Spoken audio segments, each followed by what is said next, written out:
Good now, and welcome to the Rise Up Morning Show, the place you go for helpful news, commentary, good jokes, questions, suggestions, words of wisdom about cryptocurrency. I don't know who's bringing the words of wisdom today, but it probably won't be me.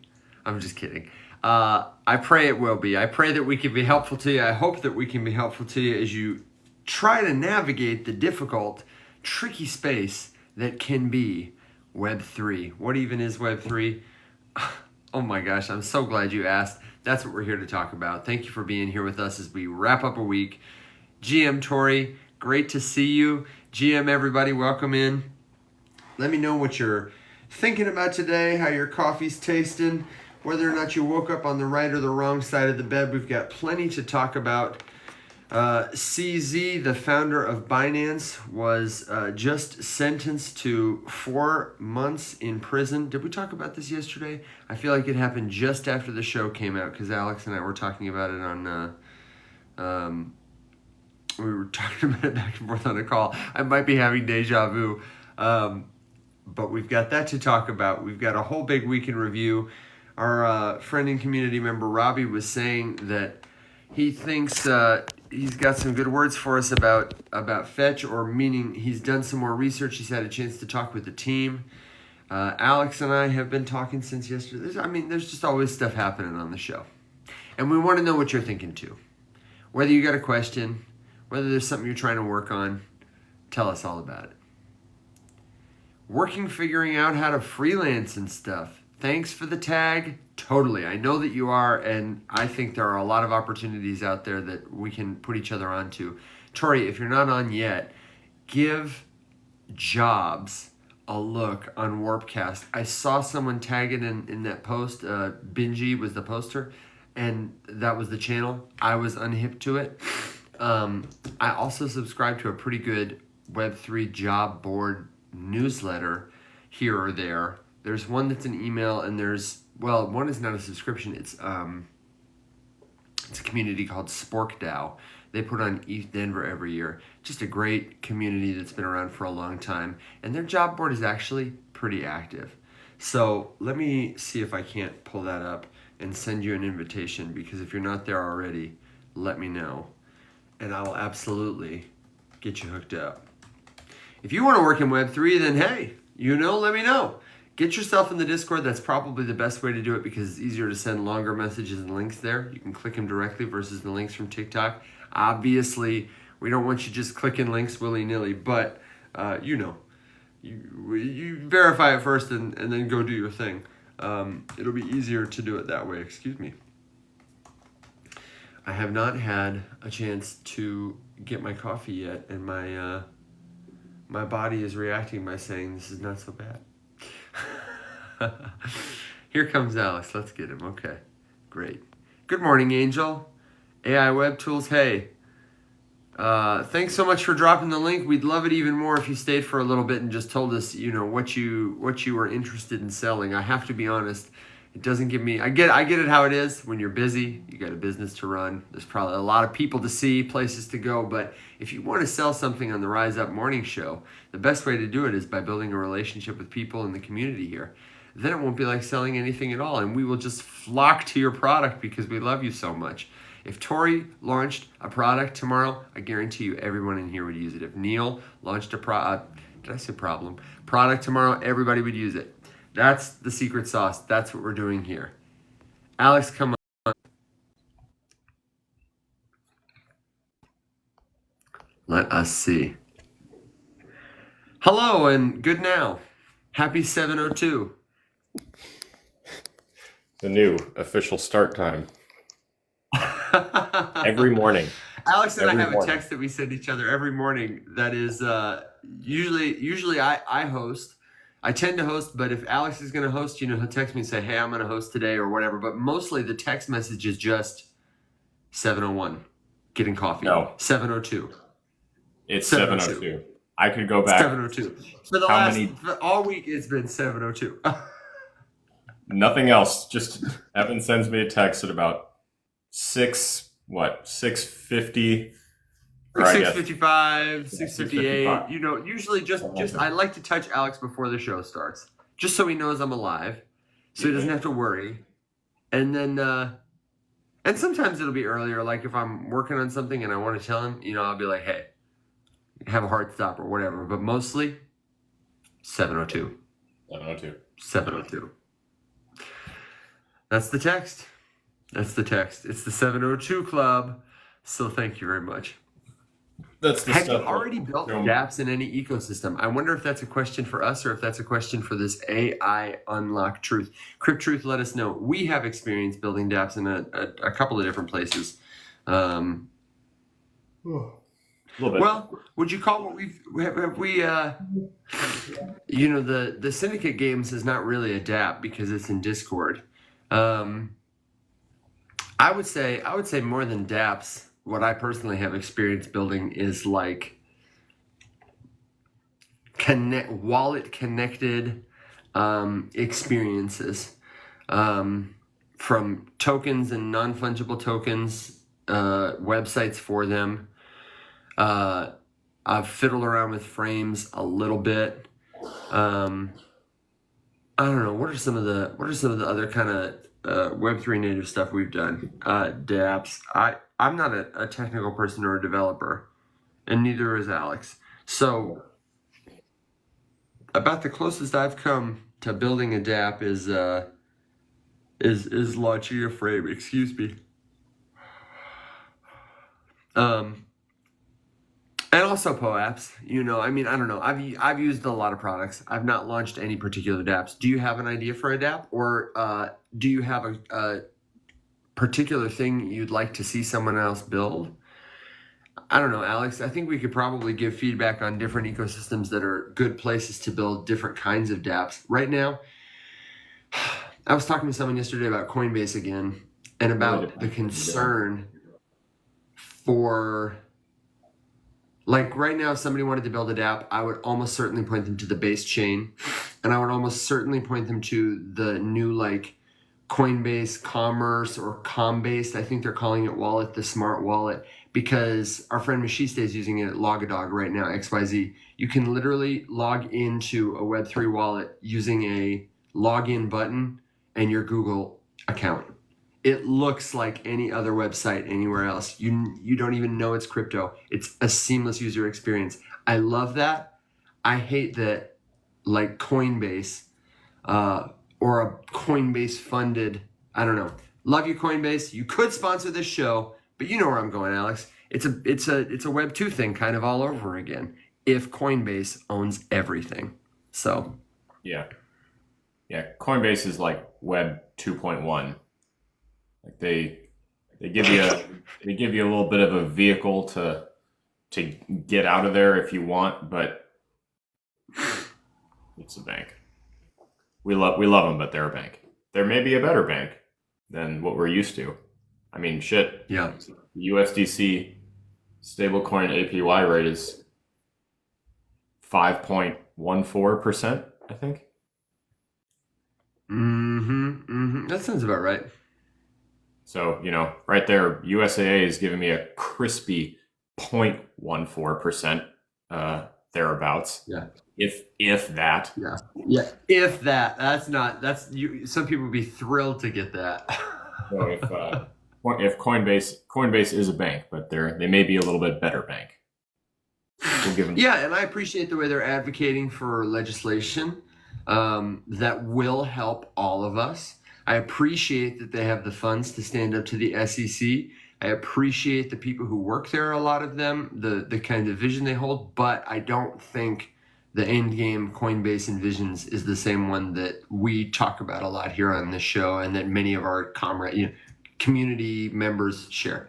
Alex, I don't know if this is a compliment or if it's a backhanded compliment. Crypt Truth, who asked us, have we built dApps in an ecosystem, followed up with, I guess it's not rocket science, after our answer. No, if we can do it, I assure you, you can too. Yeah. And to Ganglesh, who says, I'd like to build a decentralized TikTok, then there are some historical examples you can look to, and one you can play with right now.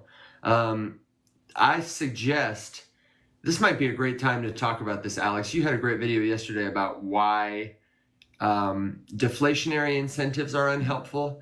And we had a meeting Tuesday. We were talking about why token incentives for watch to earn specifically as a model is tried and false. The examples I would look at before I kick it to Alex would be, you could probably find some information about Kavari still on the internet. It's like YouTube, but they kind of did that. The examples you can play with right now are Dracula, like Tori said in the chat with a K. It is a TikTok clone. In the sense that the user experience is very similar. It's less developed, less robust, but you'll instantly recognize it. And you can start, I would recommend, if you're not on Warpcast yet, go there through the referral link in one of our profiles, create a Warpcast account, link it to your Dracula, and start posting on both places. It's so unpopulated right now. It's so easy to create a little bit of good content and start earning for it in blood points, in degen, that kind of stuff. And the other one is called Unlonely. It's a streaming service, but it functions kind of like if TikTok and Twitch had a little baby. So Alex, why do you think incentives like that, if Dracula or Unlonely were to just pay you money for watching videos? They use a point system, and we can talk about how they do it. I like the point system. I also like their creator token system, and maybe the idea of a marketplace to pair sponsors with creators that's more efficient than what TikTok does. But why no watch to earn? Well, I mean, it kind of depends on the structure of the, how you build the watch to earn. But the way that I have seen it done, just sounds a lot like play to earn. Which we saw come and go pretty hard, at least in its first iteration. But no, I just think it incentivizes trash. You would be overrun by garbage if people just earn for watching anything, and the vehicle to deliver them what they're earning is to just pay creators to put up something. Then there has to be another layer beyond just that as an interaction, because otherwise you're going to see the same things that you saw with Play to Earn, which is a sweatshop set up in Southeast Asia where everyone is just sitting there staring at trashy videos all day long to farm whatever little token they can pull out of it, and it's just not a good system.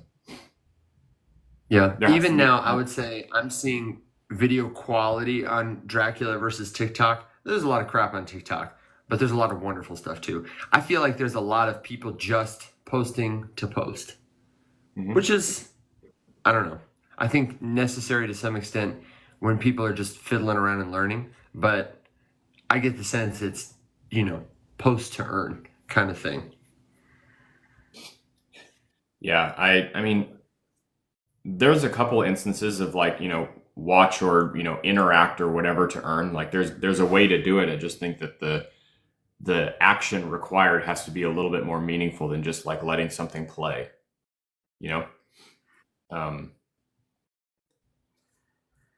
The learn and earn. Jeez, I don't know what, I've yawned like 95 times this morning. Like, bro, am I that boring? I'm as boring as an easy dap. Do you ever have those days where you just, I don't know what it is. Like I am no more or less tired than normal. I'm coffeeed and whatever, but it's just like every couple seconds to just feel the urge. No, right, you just gotta learn and earn has not been we've not seen any evidence to suggest that it's been widely abused because it requires so much action. Like you have to click through even the little easy ones. You have to click through multiple things, so it can't just be like, those the view farms. It's just like 1,000 phones on a wall and they're all, just doing the same thing. Gangish, I appreciate it, but I'm hopelessly hooked on the caffeine. On the Joe. I do like to meditate. I don't have a terribly routinized practice, though I have a regular one. I would like to get better at it. No. I was just saying I would like to get better at it. I'm not good at it at all. Yeah, no, me either. I don't purport to be good at it. I was going to say the fact that you say I would like to be better at it, I think just mostly means doing it more. I think monks would like to be better at it. That's an appropriate answer. I feel like. Yeah, just my Um, my little ADD brain is just the entire time, and it's just can't do it. Any plans yeah, after TikTok is eliminated? Well, first of all, I don't. I'm not holding my breath for anything to be eliminated. It's yeah, it's no, a I think we're looking at a long time there. even if they got everything they want, and even if every lawsuit that challenges it failed, we're still talking a year or more before anything even happens. And then the anything that would even happen would just be um, that the App Store no longer hosts it in this country. In which case, I mean, I'm no expert, but VPNs are a thing, and I think that's all that you would really need is to probably access TikTok via the web using a VPN, and there's no loss of anything. Um, at least that's my impression. But the ACLU is going to Mhm. sue TikTok themselves or ByteDance or whoever files it is going to sue. There's already a pretty substantial creator following that is funding a class action lawsuit that will also sue. Um, and Yeah, no, the they're ACLU is no joke. no, and well, the ACLU just sued the state of Montana not too long ago for trying to do this exact thing, and they won in Montana, and Montana is Montana. Tori said, "What are they going to do? Come take my phone?" And to answer Robbie's question, yeah, a VPN really could work. Like, Yeah, think about how would they enforce it? They're not going to go to Alex's house or my house and like sit there looking over our shoulder. Um, and I would honestly probably continue to say things like, here I am posting from Memphis, Tennessee. One, because I'm subversive, and two, it would be thrilling for me to have the opportunity to defend myself in court because I'm exercising, my right to use a preferred, if illegal, platform to reach people. I don't know. The irony would be delicious. yeah. I'm not too worried about it. It's upsetting just because like this is the fastest Congress has ever acted, and they prove that they can put their heads together and like get something done and get it to the president's desk, Yeah. and then the president can sign it. And this particular bill was like put together and shoved through in the course of less than 2 weeks. So if they can do that, it makes no sense that things like healthcare or immigration or fucking anything, the government shutdown, like, dude, during the big one, I was actively working for the U.S. military for free, Well, yeah. and we could not. We were getting gas from the army because we didn't have any money to put fuel in the planes, and we were just getting routine calls from like the state Congress just reminding us, like, hey, just so you guys know, you are expected to show up, and if you don't, like, you're going to jail.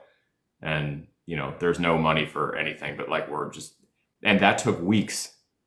It took weeks to put gas in the planes that are saving people's lives every day. So government is fucking useless, and the TikTok ban is a joke, and the government is a joke.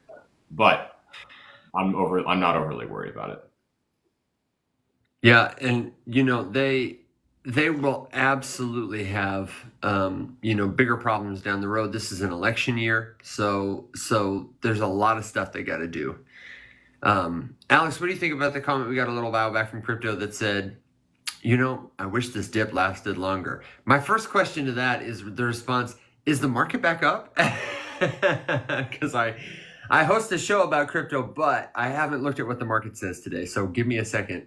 And also, I I I am never sad when there's a dip.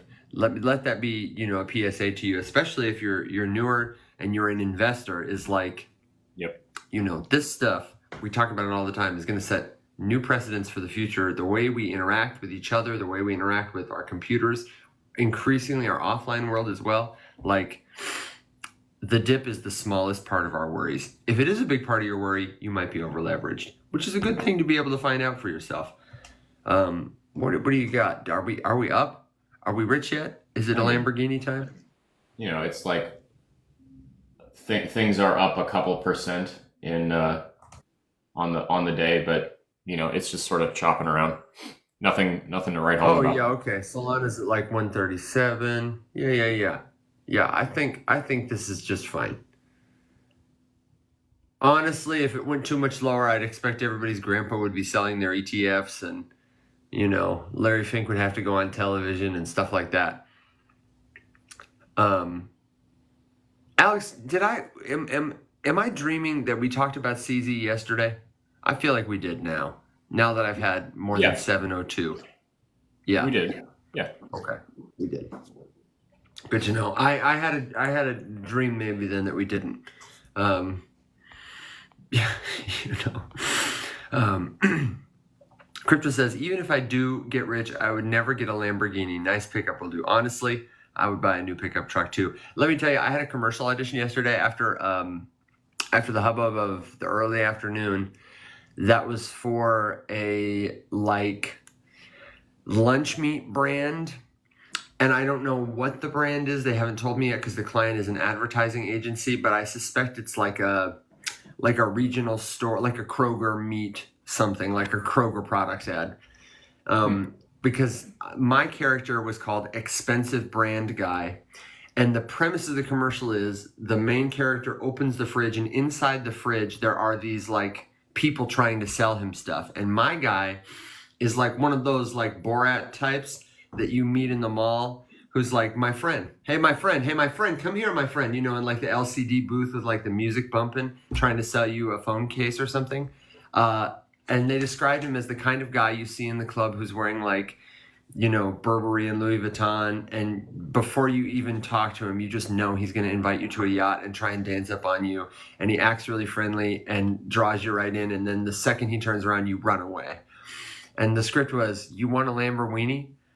How about chewy bacon versus sausage? The more expensive the brand, the better, right? And then they want me to improvise and do some stuff. So it was a lot of fun. I had a lot of fun with it. But the Lamborghinis, that's what we're getting. Sounds right up your alley. Um, Yeah, the market doesn't look too bad. I would also not purchase a Lamborghini unless I had just so much throwaway money that I would add one to the collection, and it would be a late '90s Diablo because they're iconic. Love the Diablo. It would be the Wolf of Wall Street one.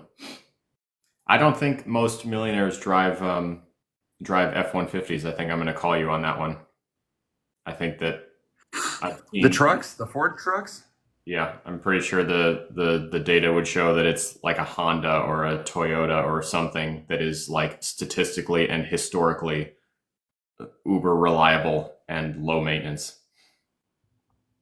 Oh my gosh. I'm telling you what, though, I feel like I know a lot of millionaires, like millionaire next door status, in my immediate neighborhood who do drive a lot of F-150s. I feel like that is actually a millionaire next door car of choice. It's got to be up there, Maybe but not. I feel like if we dug into it, it would be Hondas or Toyotas. It would be like I believe you completely. This is totally anecdotal evidence from people who I don't know. I have a bad taste in my mouth about him mostly. Let's find out.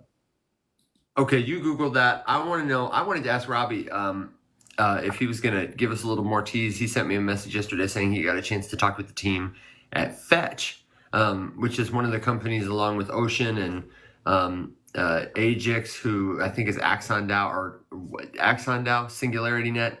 I've missed them all. That are merging to do ASI. And we talked about it yesterday on the show and the challenges they'll face. And everybody's curious about that right now anyway. So I'd love to know what was your impression of talking with the team? In my mind, talking with the team, especially if you can have like a sit down conversation or a forum where you can ask them questions, that's That's like do your own research level 5, in my opinion. Where are you going to get better information about a product or project than by talking to the people who are making it? So good on you, Robbie, and thank you for getting in touch about bringing what you found back to the community. And I get it if you can't fit it all in a comment here, but maybe you can give us the teaser version. That'd be cool to know. Well, Quick truth, I don't disagree. There seems to be quite a lot of consensus here, although a lot of these sources all seem to be quoting the same thing. So I'm trying to find it from other sources as well. But the top 10 brands driven by millionaires: Toyota, Honda, Ford, in that order. I'm sorry, Toyota what, Ford? Toyota, Honda, Ford. Toyota, Honda, Ford? Okay. I mean, that's 100% up there. Ford is definitely up there. Here's another. I absolutely love some of these comments. You're reading these comments? Toyota, Honda, Ford. I drive a Toyota Tundra, I drive a Chevy. The richest people I know most drive ordinary cars. As a guy who drives a black F-150, legally, a light cannot turn green unless there are 2 F-150s there. That's fantastic. Oh my gosh. That's hilarious. I drive a beat-up Honda Fit, Tori says. Man, when I have the option to drive it, I drive a Dodge truck. Mostly these days, I am driving Kimberly's car because she's letting me borrow it, God bless her, or my last boss's other car because she's letting me drive it, God bless her, while I fix the blown head gasket on my truck, which is I don't recommend it. That's a doozy. That's a doozy right there. I recommend getting rich and then buying a new vehicle, but if you want to be responsible and learn a skill, or you're a mechanic already, then fix away. I too drive a Toyota Tundra. I love it dearly. That thing is a monster. And then we also have a Volvo, which is really That's nice. Like a spaceship. But she's a little finicky. Robbie, definitely send us a message. We can try and have a little voice chat. Maybe we can open a little general stage and talk about it there. That would be great. Wow, look at this. Ab says, I don't even own a car anymore since going remote. That's awesome. I feel like if you're in a place where you don't have to drive and can just get around, oh man, 'tis a consummation devoutly to be wished, my friend. Man, all right. I'm missing coffee. I didn't have the wherewithal or the time to make it this morning. I might have to stand up and walk out for 30 seconds and then come back. Can you do like a song and pony show dance? Don't talk about me while I'm gone, but give Alex all your best, toughest questions. I'm gonna give you this chair to remember me by. I will be back. The F train, yes. That is honestly one thing that I miss a lot about my short stint living in Boston was the availability of actual public transportation. The T was awesome. And I have nothing even remotely like that anywhere near where I live, and that's super unfortunate. I do feel, Scott, I feel that oof. That's a valid oof. I would Machiste, but they're all still in the room, tucked away and sleeping. It's way too early for them. They're all old. No one's up this early. I wake up and I walk out and they don't even pick their heads up. They don't even eat breakfast until like 10 a.m. because they sleep all the way until 10. Otherwise, I absolutely would. If one of them wanders out, then bet your ass I'll put them on. All right. I suppose that it probably wouldn't hurt to do like one or two crypto-related talking points here. Someone asked about altcoin season. Sure as hell isn't happening right now. But that's sort of the $1 million question, right? Is everyone here American? I don't think so. Evan and I are both in the States. We haven't done that in a while, though. I do enjoy seeing where everyone is watching from. I'm sure that a large majority of the audience is probably American, but I'm not sure. My analytics are actually pretty spread out. A lot of UK, Russia, mostly states, but Slovenia, super cool. Ireland, that's true. Every time we hear Robbie come on, I'm reminded. Australia, okay, yep, got some. Australia is one of those places. Dude, it is top of my list, and I've never been there, never once, and I've always wanted to. Scott, good old Connecticut. I was born in New Haven. Didn't live there for too long. I think the grand total of my life, I spent maybe 3 years in Connecticut. Germany, very cool. Rhode Island. We got people all over. I love this. I know, that's cool. Would love to go to Australia. Yeah, Mom, that's one place we've never been. Been to Europe many times. Never been to Australia though. I've always there's a few places that have been the top of my list for so long. Australia, New Zealand, Japan are probably the top three that I've never been and desperately want to.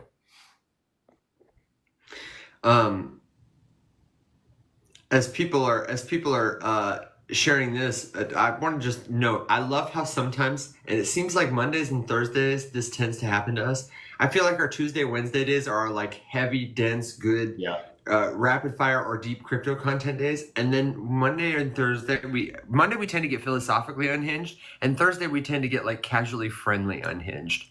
Yes. I'm sensing that theme. I've only got about 4 weeks of data points to confirm it, but it seems like a trend is emerging, and I'm here for it. It's cool. We did get a crypto question though. Is the Bitcoin ETF good or bad for Bitcoin? And I also want to know, Alex, as we parlay, because we can answer that probably pretty quickly. Yeah. What you think about the just other ETFs, like the Ethereum ETF landscape that's coming up? That's interesting. But Bitcoin ETF, good, bad for Bitcoin. Someone in the comments said bad. Someone in the comments said balance. This is good. Oh, they're talking about the show. That's right. I would have to say that there is notable bad and there's notable good. However, I think that the bad you have to sort of take as an inherent possibility of Bitcoin from the beginning.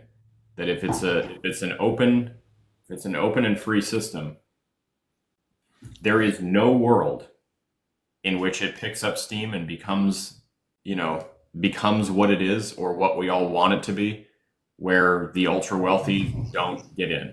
There's no world in which that happens. I'm sorry. You have two choices. You can either have something that is not taken seriously, that absolutely nobody cares about, that they will not touch, or you can have something that people do take seriously, that is a powerful force to be reckoned with, that they will get into.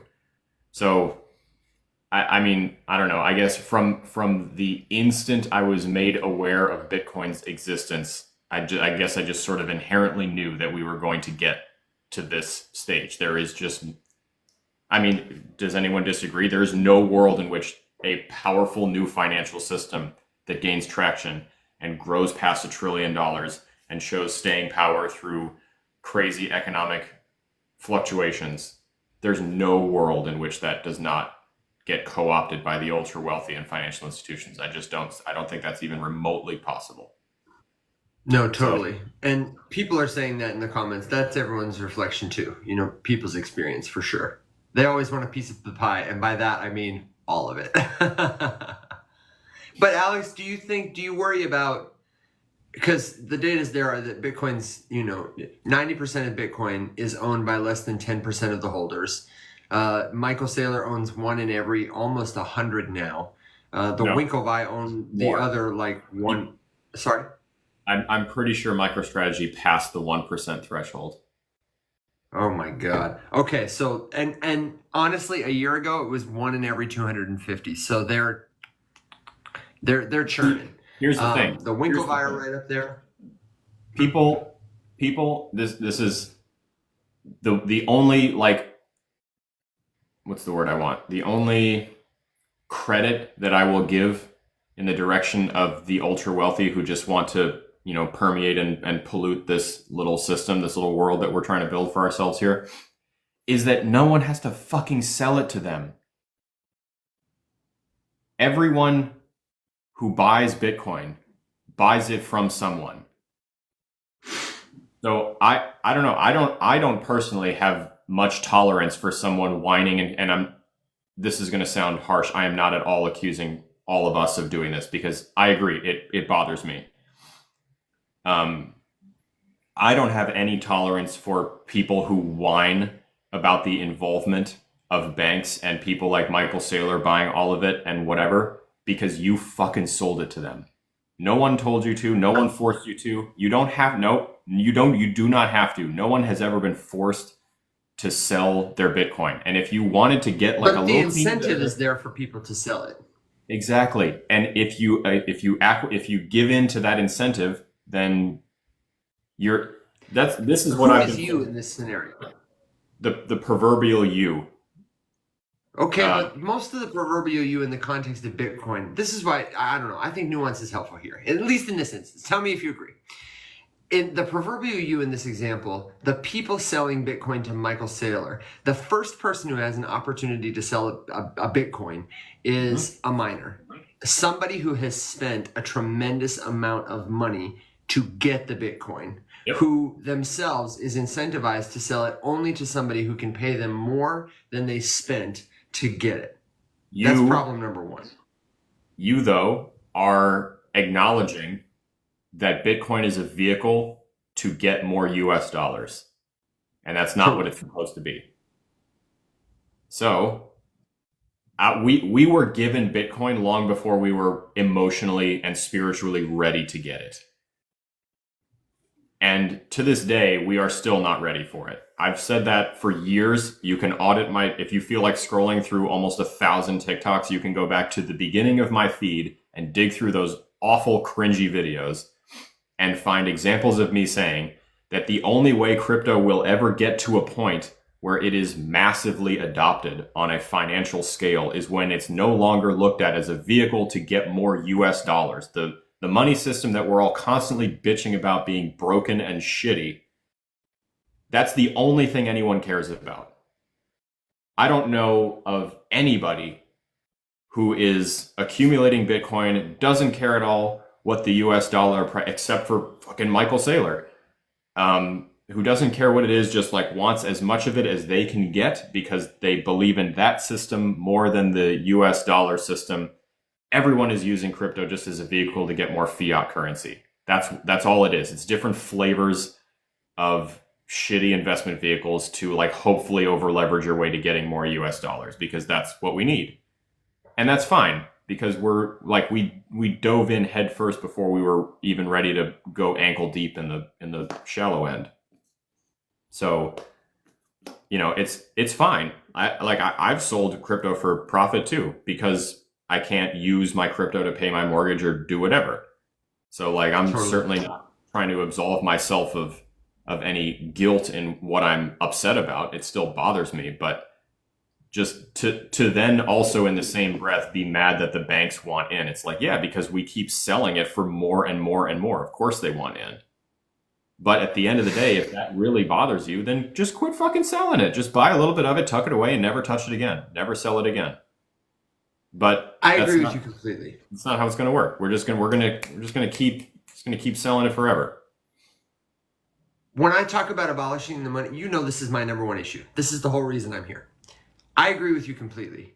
I think that the solution lies in incentives that don't place the burden of doing that on individual people. I think crypto is a stepping stone. I think Bitcoin is an important stepping stone. I agree with you. We were never ready to go right from Satoshi's white paper to post-money society. And even Bitcoin would not be the right tool to do it because the design of Bitcoin looks too much like dollars and cents, but make it crypto.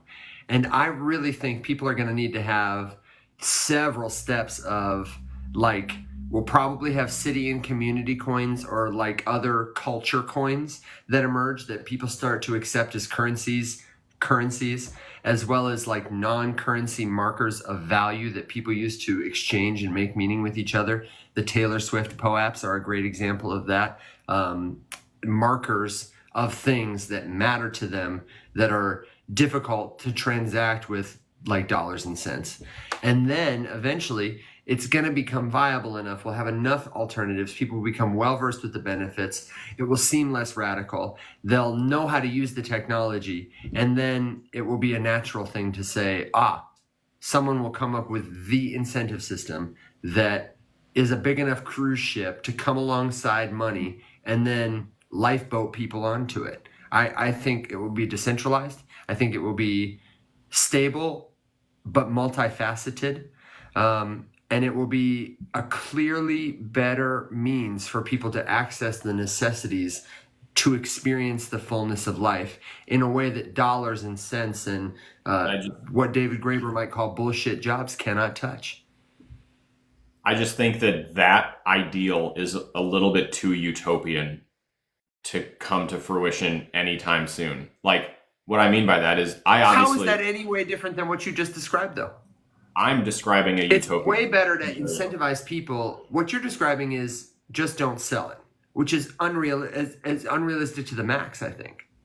Versus let's design a system where people are incentivized not to sell it because they're doing something different.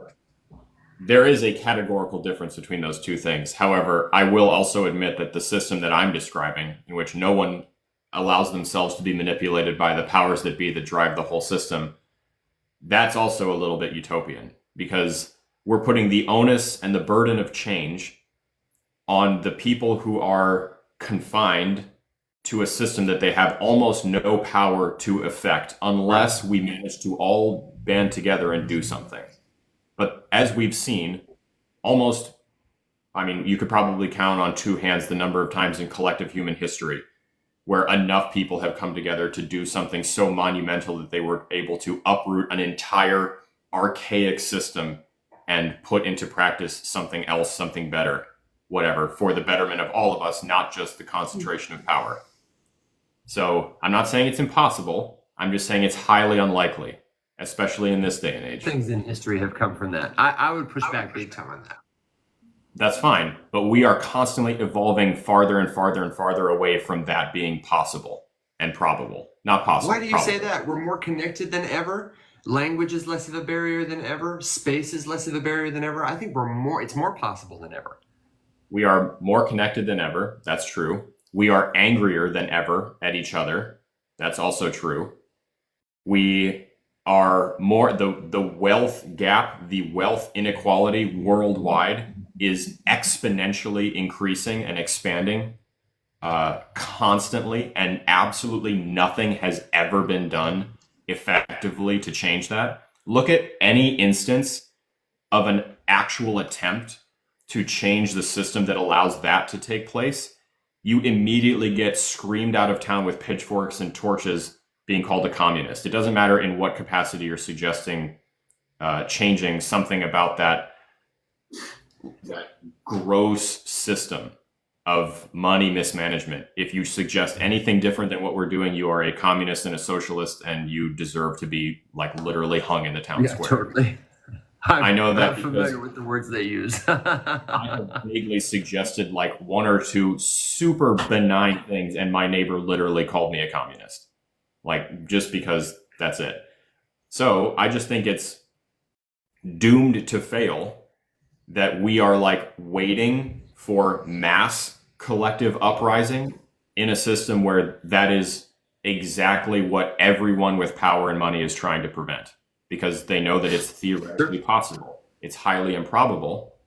Just look at universities and forget for a second what the topic of protest is. The last time this happened was Kent State, and you had politicians that were on screen, on television, saying that it was okay for those kids to be executed. And now fast forward here, and you have the Speaker of the House of Representatives on TV saying the exact same thing. Nothing has changed. Nothing. It hasn't been that long, but nothing. So my problem with the utopia that you propose is not that I don't think it's possible. It's just that like, what's the deck of cards that we're playing with look like? It's horribly stacked against us. And I truly believe that the only genuine chance that it has of succeeding or starting to walk towards there, because you do have to admit, or you don't have to, but like the odds of going from what we are now to what you describe in one step is never going to happen. Right? Well, Like, it's more real. It's not. It's not one step. It's not one step. right. Okay. It's having conversations like this. It's Yeah. wearing shirts that invite further conversation. Yeah. It's trying things like tokens.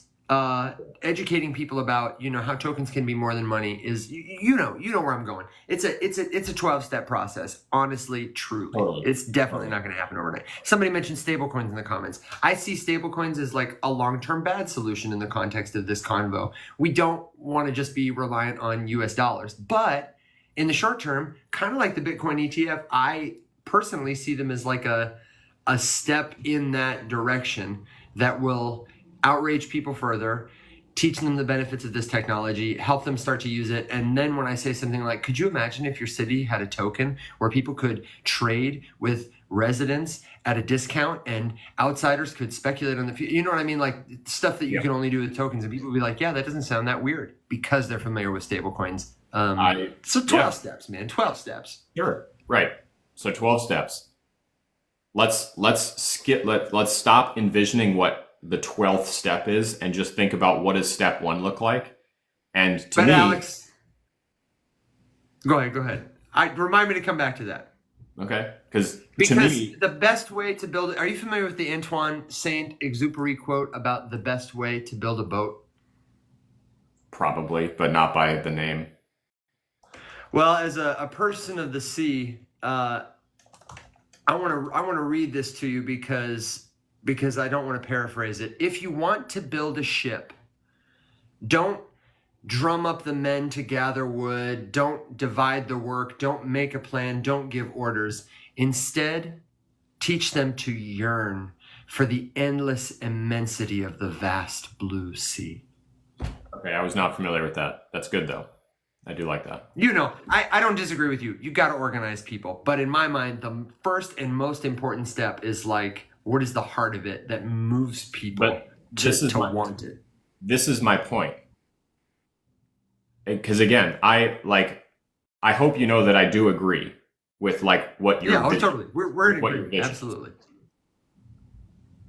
And I don't even think that it's impossible. I just think that the things that the people who take the first step are going to have to put up with and not succumb to are so outrageously stacked, not in their favor, that it's almost impossible to do.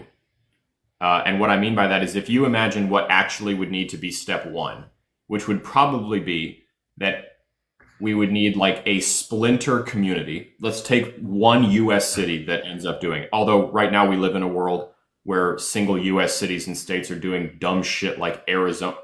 I don't know how I didn't see this news story until this morning, but I guess that really just goes to show you about the dissemination of media through our system here. Arizona is literally like voting on and probably going to pass a bill that would ban climate research. What? Yeah. Look into that if you feel like rage screaming into a pillow this morning. I don't care what side of the aisle you're on. If you believe that it's a good thing to stop scientists from researching something, you're a fucking idiot. Sorry. But just think about, so step 1 would probably be, splinter community takes the systems that we're describing that we could run and operate on, changes the incentive structure, changes the value definition, and like starts kind of operating by themselves, right? Everyone is going to call them a weird cult of crazy hippies. Everyone. They're going to be demonized. They're going to be laughed at. They're going to be the subject of memes all over the place. My case study for that would probably be like Portland, when that one like Main Street section got shut down, and inside of that there was literally they completely reverted to the barter system, and everyone was autonomous zone.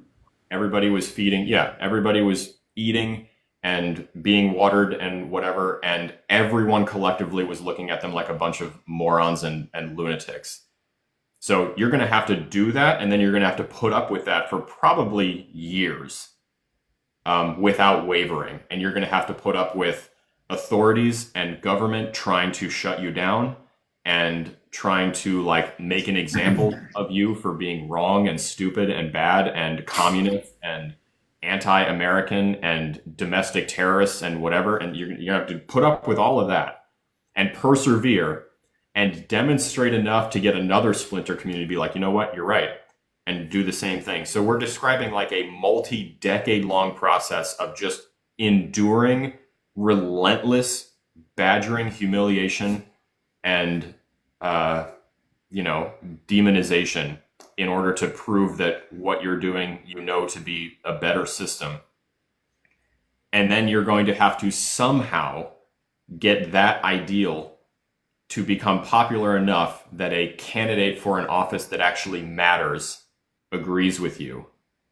And by that, I mean, you're going to need to get like the person who is the Senate majority leader at the lowest rung to agree with you.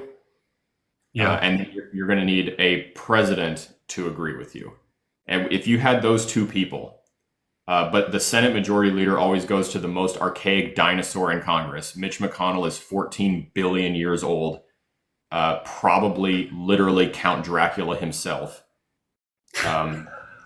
has been holding that office. Count Turtle, more like, So like just the amount of time that it's going to take to get someone who agrees with what we're saying into the position of Senate majority leader without some sort of like catastrophically horrendous uprising that actually topples the US government, in which we're talking about a scenario where probably hundreds of thousands of people are killed. That's why I'm saying it's unlikely. Like the machine that you're fighting is so unbelievably powerful. Like we used to joke all the time in a morbid kind of way that you've got these militias that are like sprinkled out all over the place that are like going to be the thing that leads the Civil War, whatever dumb shit. We always used to say like, dude, we're the Coast Guard and we would bulldoze those people. Like, so just think about what it is that you're up against, So that's why I I'm don't disagree with pessimistic any about of it, but I still would push back. That's fine. You can push back all you want, but nothing that I just said is inaccurate. Nothing you said is inaccurate, except you have left out some details there is more nuance. I wouldn't expect you to have all of it. Hit me. The construction of a social movement, while it is important to have endorsements from people in power in a centralized system at the top down who can enforce legislation, who can propose laws, absolutely necessary. Most of the social movements that I am personally familiar with happened from the ground up when a minority that was loud became a majority over time. Sometimes with bloodshed, sometimes as you described, fighting immense difficulty. And I would say that we have the beginnings of such a groundswell movement among us in the infrastructure and also in the spirits of the people. I think that we have folks like A16Z, like Coinbase, who are kind of Web 2 if we're being honest, but who are doing the groundwork to build legislation. We have folks like you and I don't know about you, but I plan to create on the rails of TikTok and Web 2 as much of a relationship as I can with as many people as possible. I want as many people as possible to know, like, and trust not just me, but me as an avatar for the kinds of ideas people like us represent. Because I do not want to play the Senate game. The incentives are bad for me. I do not want to wait around and write and call and talk. This is my tool. This is my gift. This is my activism and my platform. And so I want to be part of the loud growing minority that quietly grows to millions and millions of people. Sure. And can you know me, where do I thrive best is when somebody who is just an oaf on stage but has a platform and a voice and people paying attention to them wants to come at me with a conflict, and I just get to friendly the hell out of them and talk some spirit to them. That's what I'm building, is opportunities to do that on a stage where people can see me and say, wow, not only does that guy make a lot of sense, even if I don't totally agree with him, but he was really nice and I respect him.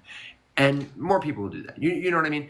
And plus, the other thing on the infrastructure side, in terms of building a movement, I think the advantage we have this time is that the existence of these old things, like having me on stage with DJ and Derek, the existence of one enforces the need for another. Throwback to my shining moment. Yeah, we'll have to dig that out. If you don't know who DJ and Derek is, if this is an inside joke for you, we might have to do a Rise Up Morning Show special where I just dig out the recording and air the episode. I was going to say, what do you think the odds are that that still exists on Twitter somewhere, that we could actually still access? I just hope so. It was my shining moment. The rails exist, and they reinforce the need for what we want to build. Like the fact that the government is thinking about a CBDC and might institute one will only reinforce the need for a global, permissionless, decentralized currency like Bitcoin. And the existence of Bitcoin over time will only enforce the need for a different global, decentralized, permissionless currency like one that Michael Saylor doesn't own. And so on and so forth until we get down the line to people saying, this money thing is just such a clunky way to do business. Why don't we just find more efficient ways to distribute all the resources we need to fully experience life that are abundant around us? Artificial intelligence enabled income kind of thing, whatever. I don't know. There is precedent for it in history with notable movements we can go through happening at the ground level up. And because the tools, anybody can build them in spirit, and it's becoming easier for anybody in skill to build them all the time, I think this movement has more potential to gain momentum. And we're connected, man, more than ever before. We're angrier. We want this. Yes. So I desperately want to be proven wrong.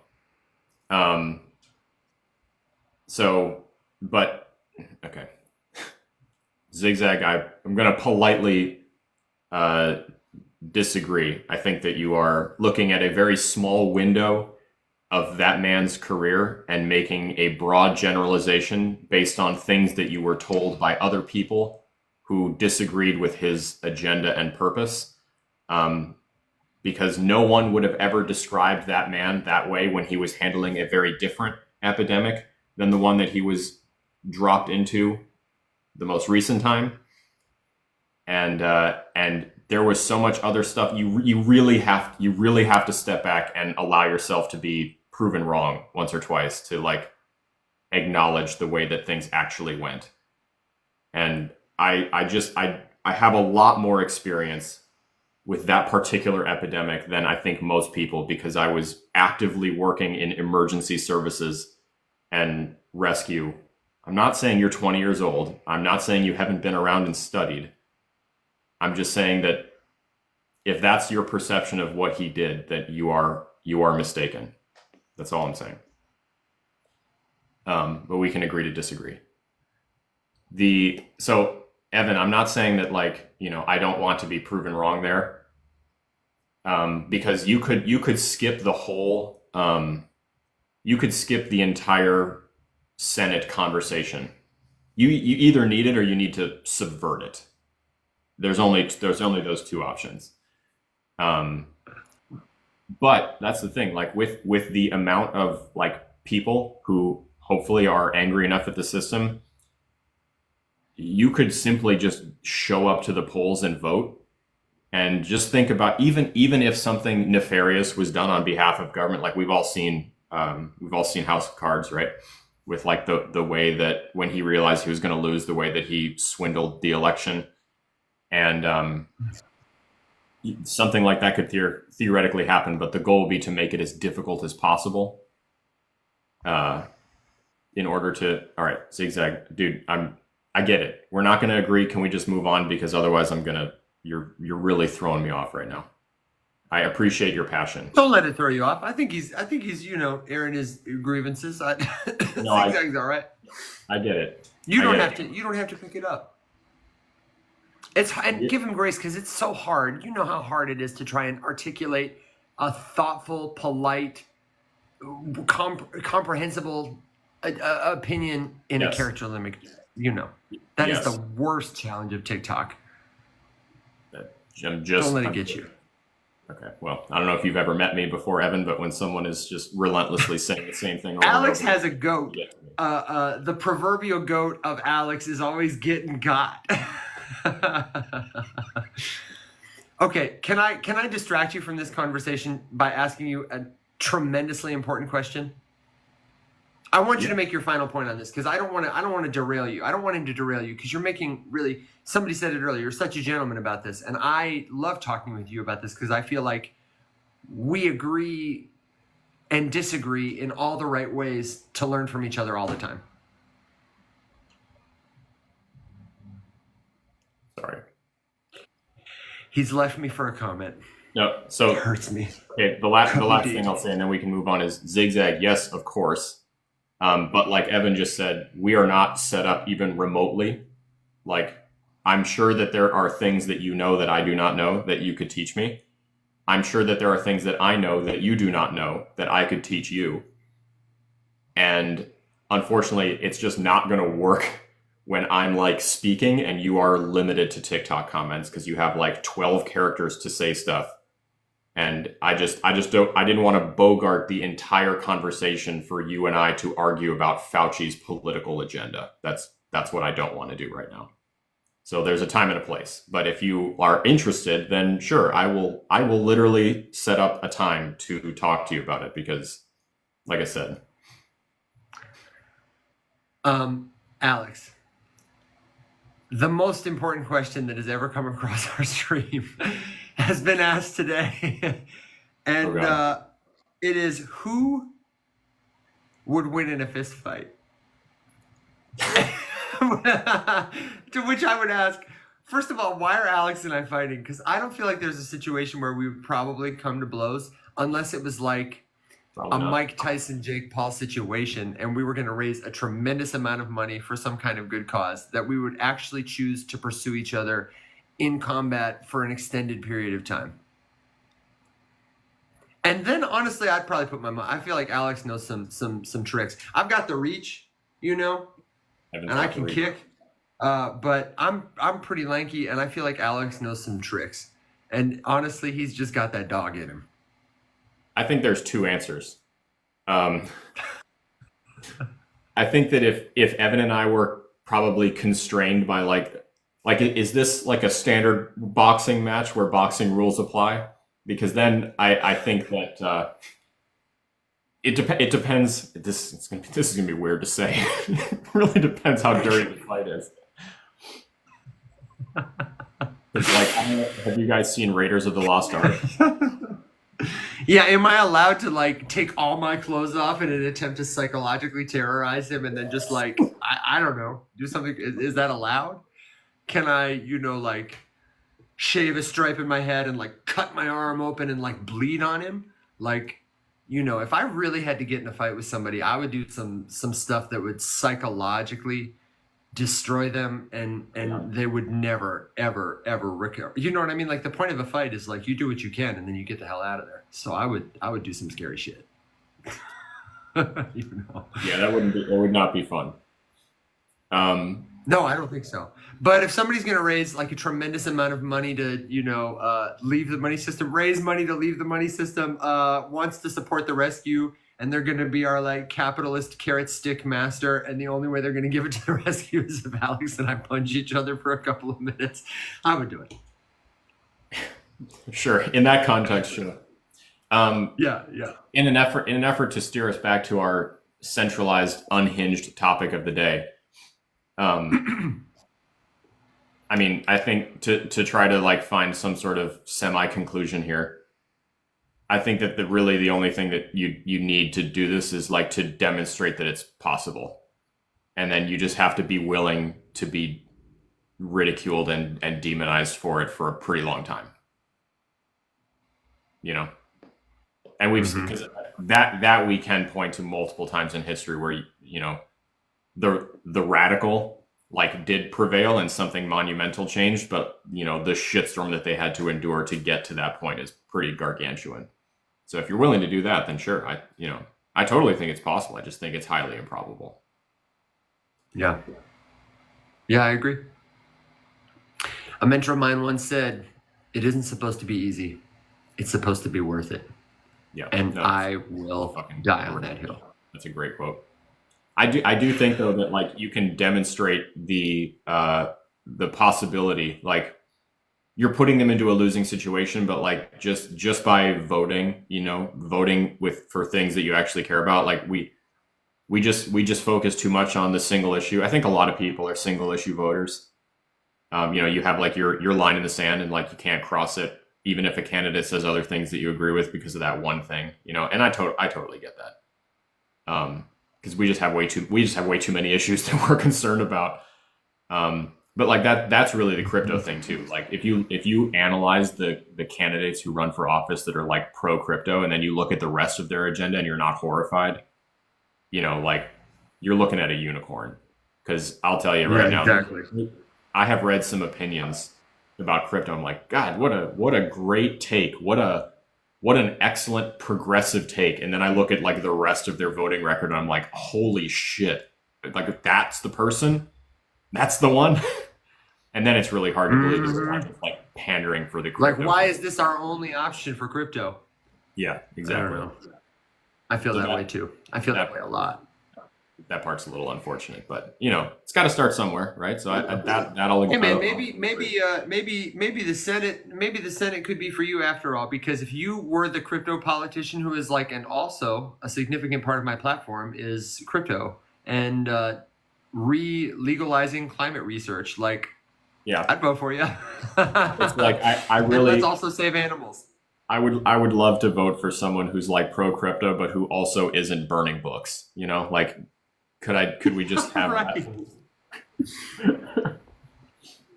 I don't know, man. I don't know. That was an ambition one time, Senator Popovich, but dream deferred for now.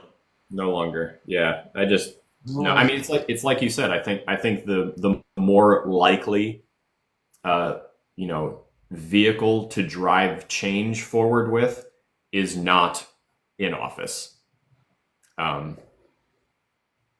Even presidents, like pretty much every president in recent history is like a great example of the fact that presidents don't actually have like a tremendous amount of power. Like there's quite a bit in place to stop them from being renegades, and there might be too many pieces, Somebody suggested we could take over the SEC, and can you imagine what that job interview would be like? First of all, when I walk in looking like this, I'm so not interested. If I was given the chance to take over the SEC, my first and only act as chair of the SEC would be to appoint Hester Pierce as chair of the SEC and then quietly excuse myself. 100%, man. 100%. I'd be like, and see you guys. It's been fun. Yeah. Yeah. Oh my gosh. Yeah, and I'd do like hats in the office day. That would be a role. Hester's in charge. Hats in the office. Long hair is okay. Tattoos if they're not already. And homeless people eat for free in the cafeteria or something like that. And then I'd be like, see you guys. Yeah. See, and the for president thing, like, God, I'm horrified at even the vague prospect of that being my life. That's a. It would be such a nightmare of a life. Your life would be so not your own. You have to be. I would love shaking hands and kissing babies and making speeches and the opportunity to go to like a diplomacy meeting with somebody like Vladimir Putin. But I would absolutely hate every other aspect of that job, or doing it 24/7 for 4 years or more. I think that the one quality that like you need to have a genuinely effective presidency would be the one that I don't know that it's even possible for someone to possess and become president. Like it's got to be humility. You have to like admit that like you're not that smart and there are way smarter people than you, and you have to assemble that team and you have to get the fuck out of their way and just like protect 100%. Them as a vehicle. And we've never had a president that did that. Like, because if you think about it, right, like think of the jobs that you task that individual with, like be the head of the military, but also be like the head of everything else. Like there's no world in which the head of the military should not be someone who has spent their entire life and career in the military, right? Um, but do I want like some super salty 5-star admiral also running like the education system? No, 100%, absolutely not, right? Hence the positions of secretaries. But like, when was the last time you heard one of the cabinet secretaries doing anything like monumental? Because they're never given the vehicle to do it. They're just like sort of a little. They're like the little. They're the Yago to Jafar, and they're inconsequential. You bunch of Yagos. Yeah, exactly. I like it. Robbie, see you later, man. Thank you for hanging out. Robbie did ask us which one of you apes in on a coin first. If there's the token, and it's a buy, it's a yes from me, dog. I think that's both who of us, goes in honestly. first? Evan and I have both gone full degen this bull run. We have placed some small gamble bets in the meme coin casino on some truly awful awful memes. Yeah, I would say though, if we were handing out like awards like the Olympics, I really think you would get the gold medal for like memer of the year for our group. I think only you had the most prolific run for sure. I think only because at one point Joe gave me a meme that he was vaguely interested in, and it was like it had a market cap of like 2.5 million. I was like, no way, dude, that's way too big for me. And Mac popped in right at that moment, like suggesting an ultra low cap that was like 65 million. And I was like, Mac, I'm over here buying coins with $100,000 market caps. All right. Yeah, $10 of liquidity. It was degenerate as hell. Although, that's the great thing about, our friends and everybody in the community here too is like, when Mac was on the other day talking about narratives, he was like, what are you guys looking at? And I was like, dude, decentralized social. And he was like, tell me more. Like, he just wasn't tuned in to that like sector, We're all kind of tuned in different places, and there are absolutely tokens that I'm going to look at that Alex has never heard of, that Alex is going to look at that I'm, like on our team, I was the only guy who was going to go play crypto the game. But that was a good opportunity for all of us. Sure. We're all going to benefit from the relationships that like I built doing that. That kind of thing. Alex made it out of the meme coin casino mostly unscathed, and he brought us all with him. Yeah. I was there really because you were there. You turned me on to BonkBot. All this other stuff. So that's what we mean when we say rise up for sure. Oh, Alex, Angel says there's a new meme coin called Dodo, which frankly is a great name for a meme coin. I don't know how it didn't happen sooner. I've heard enough. I'm in.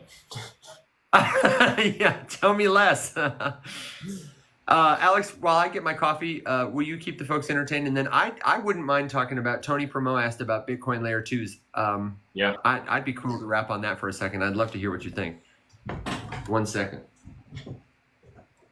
Yeah, Angel, I genuinely don't know if you just made that up or if there is a meme coin called that. But if there is, I mean, there's got to be, right? There's got to be.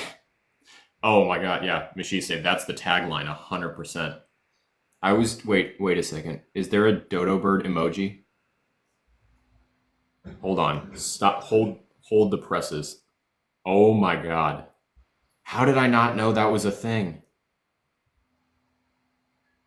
That's incredible. Okay, sorry. That's awesome. Okay, first of all, Dwake is a hilarious name. 2 days old, 1 million market cap, too rich for my blood. If it's 2 days old and already a million. Huh?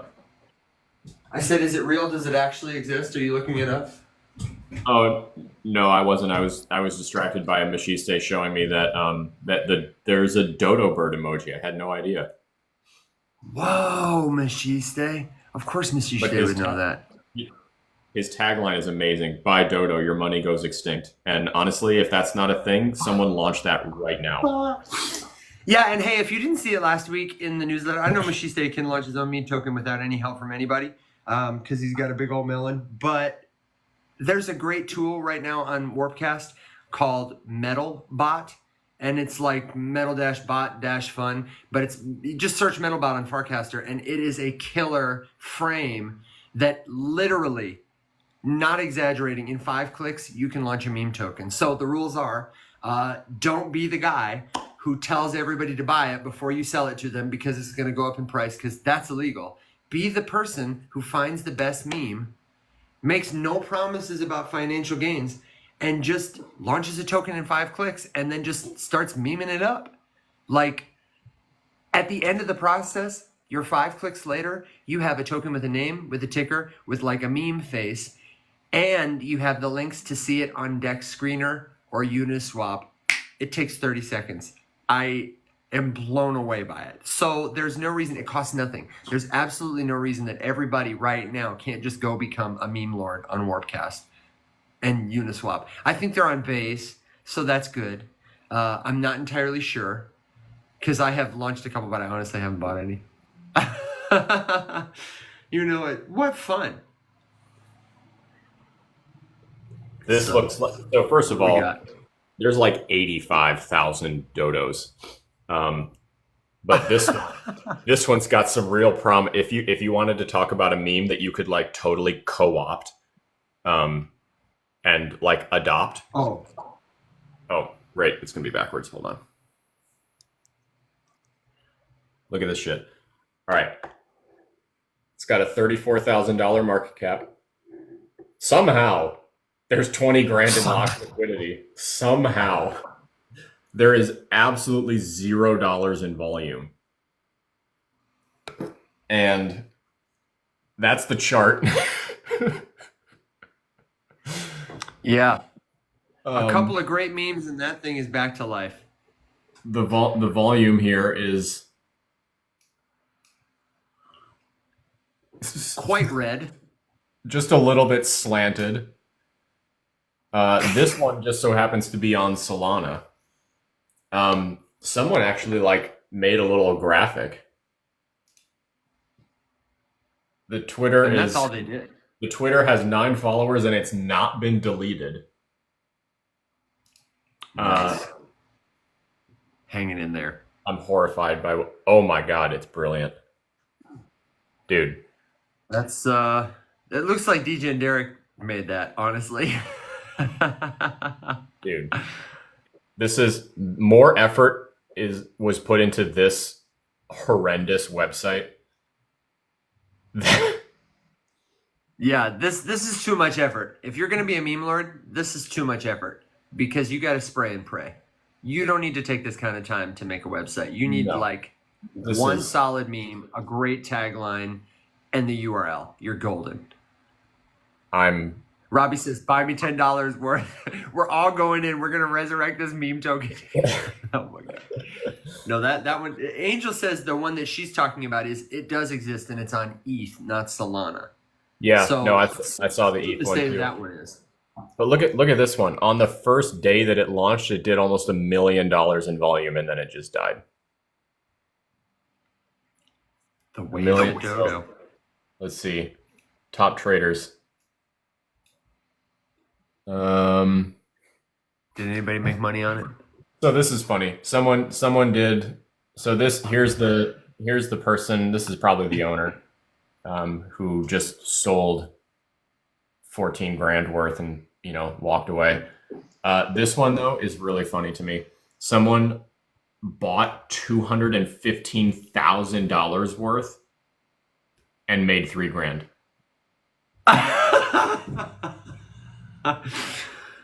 Oh my gosh. They rode it all the way to the incredible very next notch.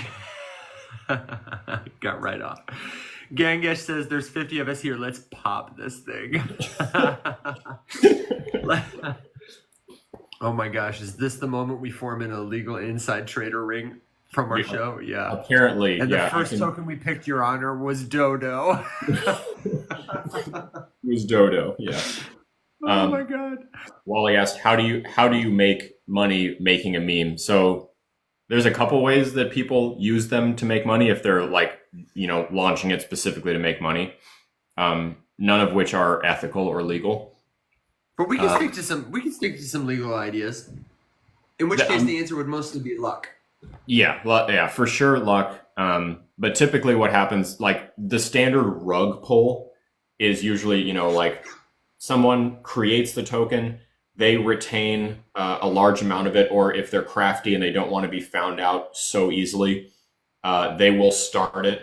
They will sell enough of it to a bunch of different wallets that they probably all control, or they hire some friends to help them run, to spread it out to make it look legit on chain, and then you can burn a giant chunk of it. So like the meme token burn is like a previously planned, accounted for marketing stunt that doesn't actually cost them any money. And then they just, shill the shit out of it, wait for that initial pump that pretty much every meme that does launch and gets any kind of attention will get like, a handful of people that FOMO in, and you wait. You have all the tokens, right? Like you and your little cohort have the tokens. You wait until there's some liquidity in the pool from people speculating, and then you just drain it because you control so much of the supply that you can undercut everyone's sell price and just flood the market with all of your tokens and then walk away with the liquidity and dip. And then everyone's got tokens that they bought from you or from each other. But the liquidity pool is drained, and that's the rug pull. That's exactly how it usually works. There's a couple different ways you can like get to it, but that's typically what they do. The dumb like easy ones, because it's memes and people don't even care, is just keep a bunch of the tokens. Like launch your token and then keep a quarter of it or 30% of it or something like that, and wait for enough people to FOMO into it and then just sell and walk away. Yeah. But the legitimate way would be to, fair launch it, where you keep none of it and you just kind of like send it all out, let people start buying it. You've burned your whole supply. You've put in your own money as the liquidity, and you lock that up and burn it, whatever. And then just hope. And then like luck might take you to the promised land, and then you can. Yeah, this is one reason why pre-sales are difficult, but why they can be helpful. Like if you have a fair launch pre-sale where nobody has any allocation, we're all buying tokens for the same price, including you, the developer, and then it goes on the market. If I was going to launch the perfect meme coin, step one would be start with $100,000 that I can just totally lose. Okay, so that's step one. And step two is get really good at making tokens in different places. Find the ecosystem that's hot. Find a tool to do it. Find a dev friend would be nice, but you're trying to keep costs low. You only have $100,000 kind of thing. You want to probably do this yourself. Dex Labs, something like that. If you're on Solana, for example, pump.fun. I don't like that as much because it relies on a sort of bonding curve thing to get it to the market, but something that's going to put your token on an exchange and allow you to add liquidity.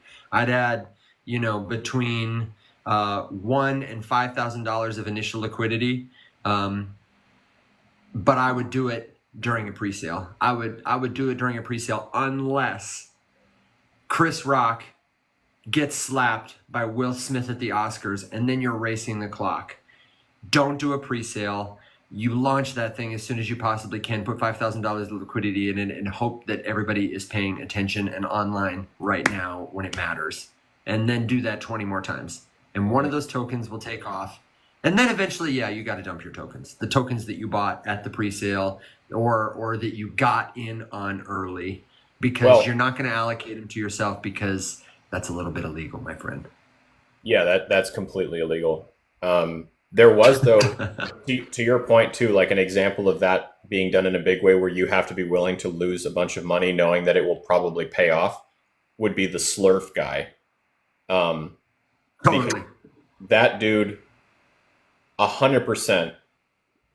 I would bet money that this is what happened. Whether they'll ever admit it or I've stopped following it, so maybe this is now public information. I have no idea. But you take, what was it? Was it 10 million? 10 million. It was a lot. So he created this plan to make a just buku popular meme. Named it Slurf, came up with the branding, whatever, and the plan that he presented to whoever backed him was, I'm going to lose, this is going to cost us $10 million, but this thing is going to make $1 billion. And then that's exactly what he did. He definitely purposefully, like for the purpose of real creative marketing, spent $10 million to lose it. And, because dude, how many memes were born from that, like Oh fuck. How many? So many. I mean, it was huge. He That tweet was, created a meme. yeah. Became the meme. He became the meme. And then, I mean, then it was this like, triumphant success story as he walked back to, recouping the lost funds by getting exchanges to sponsor and whatever. And then the thing immediately just did millions and millions, and it so eclipsed. Justin's son covered some of that lost money. Yeah. I mean, it was absolutely wild. Yeah. So that's There's that great episode of the Unchained podcast. They do like Unchained where Laura Shin interviews people, and then they have one called the Chopping Block, which is kind of like our panels. And I don't remember which episode it is, but they talk about it. There was a guy who was in on it, and he's like, I'm pretty sure, I don't remember what the evidence was, why he came to the conclusion, but the conclusion was like, no, this was the same as you. This was done on purpose, and here's why I think it. And I was like, oh yeah. I remember being really compelled. I was like, wow. It was so brilliant. But how lucky did he get also that he, one, got people to buy in on pre-sale, so he had $10 million to play around with. Yep. Two, that after he did it, he didn't, get the wrong kind of response. Like there's also a version of that story where this guy, goes to jail for, the legal securities offering, mismanagement of funds, all kind of stuff. May still be litigated against for doing some of these things this way, especially if it's found out he did it on purpose. But and somebody who cares has power. I mean, he like you said, he created multiple memes out of it, and now he's gotten to the point where, honestly, same thing with CZ, like him getting charged and like going to prison would probably send Slurf to the stratosphere, Absolutely. Like, because he did the first iconic tweet, and then there was "my phone died," because that makes sense, right? That like in this day and age, your phone ever dies when you're doing something that important, like just plug it in. And yet somehow his phone dying turned into like a multi-hour media blackout, like it was well done. But think too into like meme culture. The different moments that crazy stuff like that happened, because the last one that I vividly remember was in the NFT craze when Goblin Town launched, and they had a 6-hour long Twitter space of just like 200 people grunting. Mac and I were there when it launched, when that space was live, and we were like, dude, what is happening right now? And both of us just remember saying like, I don't know what's going on, but like the floor price of that NFT just absolutely exploded. We're like, this is one for the history books. Yeah, but we'll be talking about that for a while.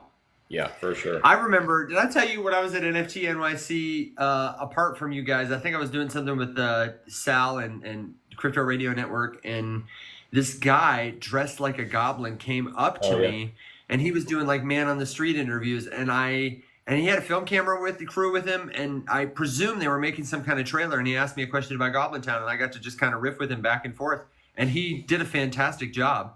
And I wish I could see that movie, whatever they did with it, because I'm sure it was just as weird as that Twitter space. Yeah. I don't know what happened to it, but I remember watching that get filmed. The goblin guy just walked up and he would grunt at someone and then hand them the microphone. And it was just like, what? And then he would leave and do it again. Yeah, it was great. What a great job that would be to have for the day. You know what I mean? And people in New York are probably like, that's what happens on Tuesday. Yeah, exactly. Yeah, not out of place for Times Square to have a guy dressed as a goblin grunting, but anyway. What do you think, Alex? Are we I'm approaching where I'm personally starting to feel pretty well met. I feel like we've had a really wide-ranging conversation. I don't want to just rug and run away from people, especially not you. But maybe we can start winding down. We can throw some final questions, opinions in the comments. Let us know what you're doing this weekend. The newsletter is coming. Make sure, if you haven't signed up for it, that you're signed up for the Rise Up Morning Show newsletter. It's totally free. This week in the newsletter, the notes that I have to include, some projects for you to research, including Injective, Sofin, Games GG, Beam. I have a link to talk about why has the market been down this week. referencing the Unchained Crypto article. It was fantastic. Talking a little about CZ's sentencing in case you missed it. Will he be a hero or a villain? A brief recap from when Will and Mac joined the show with a link to that awesome conversation. And then I was thinking I'd do a little recap of what we said about taking profits yesterday, because that was a really helpful conversation. Yeah, that was a good one. What you can turn your crypto profits into, when it's a good time to take profits. And of course, we'll link to the new resource that's dropping this week. We'll link to all of it. The Warpcast referrals. We'll link to the testimonial form, yada, yada, yada, yada, yada. If you're not signed up, please sign up. It's the best, briefest bullets. And Mihir will probably do some of his original research too. I do have so I downloaded and posted the stream with Mac and Will. And Nice. I was, because Christina missed the moment when Mac came up onto the stage, and there's like a 3-minute long straight clip where none of us acknowledged the fact that he was a koala, and he was just sitting there like smiling as the koala filter, and Will was just like talking about some market analysis, and Mac is just there like koala-ing. So I was going to do like a stupid, funny edit with all of us just ignoring the fact that Mac was a koala and then finally addressing it, because it's really funny. But I think that deserves to be its own video, because it's so ridiculous. And then he couldn't get it off. it was perfect. It was perfect. It was classic Mac, man. Classic. So we have talked them into hopefully coming back. We'd love to have panels anytime, but we were talking behind the scenes about making Tuesday kind of a panel day. And no update yet on where the community might live, but you mentioned you'd love to have coffee with us. One of our goals that we're like super committed to, Alex and I have, time that we meet often. But we're really trying to make regular time to move our needle forward. We've got the newsletter in a great place. We've got the kind of weekly videos in a great place, working towards a free course for you.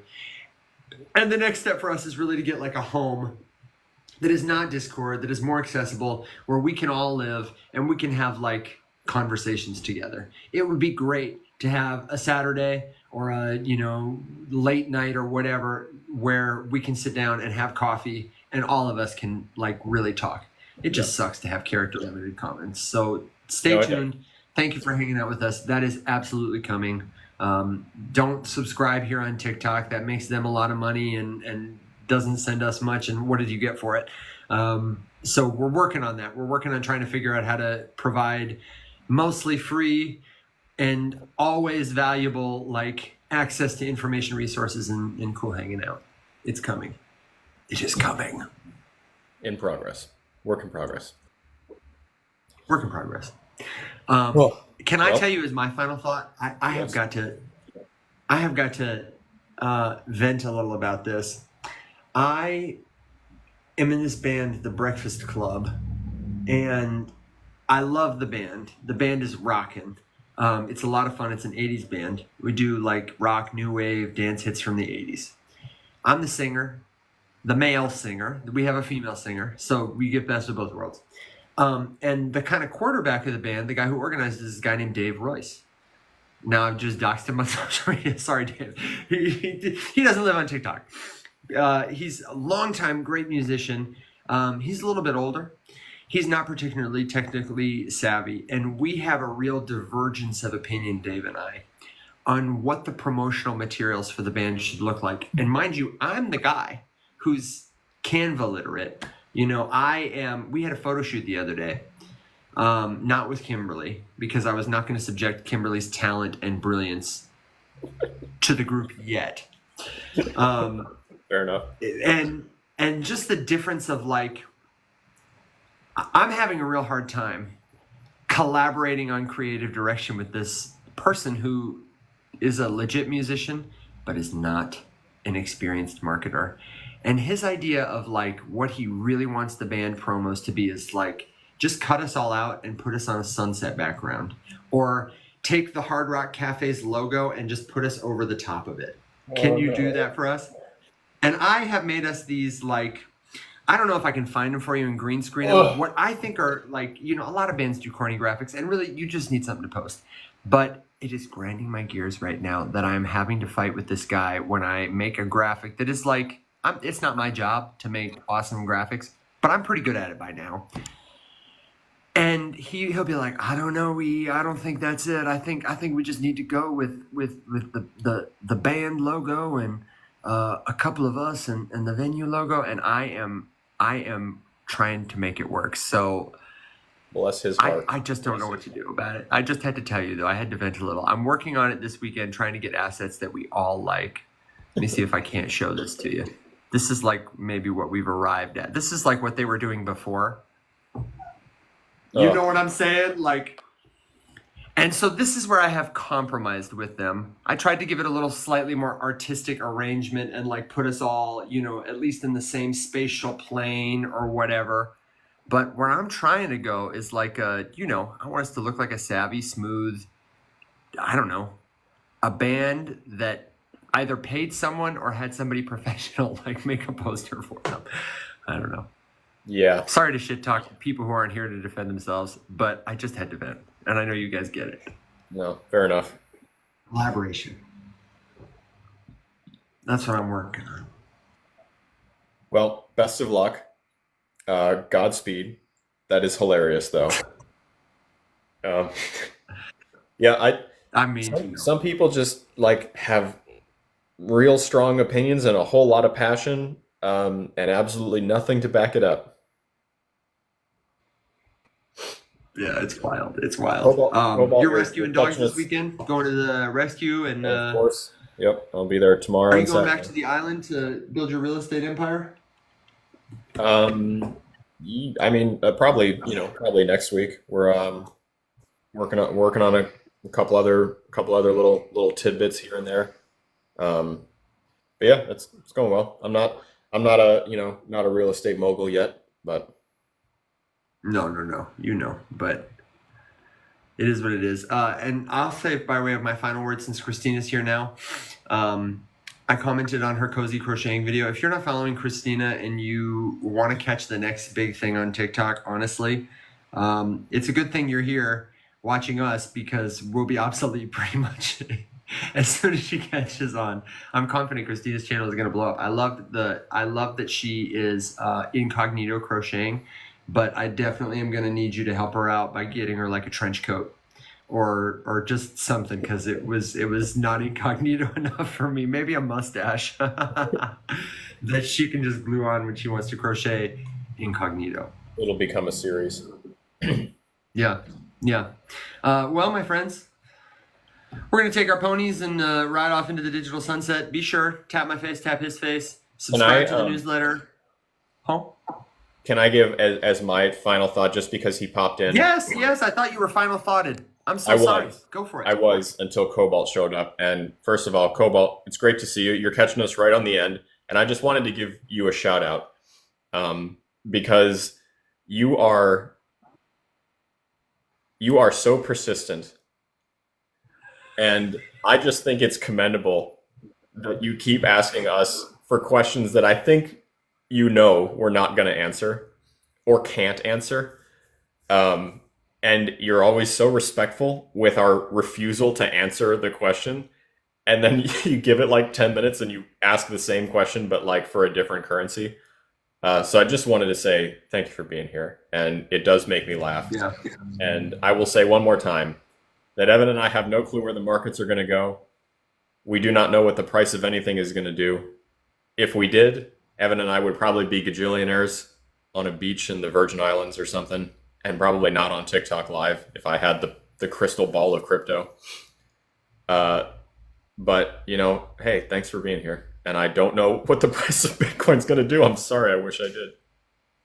No, I've got a good way to find out though. You ready, Alex? Heads it goes up, tails it goes down. What do you think? Well, according to the Quarter of Destiny, Bitcoin is going up. But yeah. I can see the tail on the other side, so it probably will also go down. And Well, when it does, if we can say one thing about the price of Bitcoin, it is that unequivocally, it's either going to go up or it's going to go down or it's going to stay where it is. Yeah, And that's you can take that as to the close, bank. that's as close as I can get with a price prediction. I love you for it, man. I absolutely love you for it, man. Thank you, everybody, for hanging out with us. We'll be back on Monday, same time, same place. Don't go anywhere. I mean, go somewhere. Go touch grass. Go live your lives. Check out the YouTube channel. We'll have stuff dropping this weekend. The newsletter will come this weekend, and we'll be back. Until then, my friends, thank you for joining us. We love you. Everybody, rise up.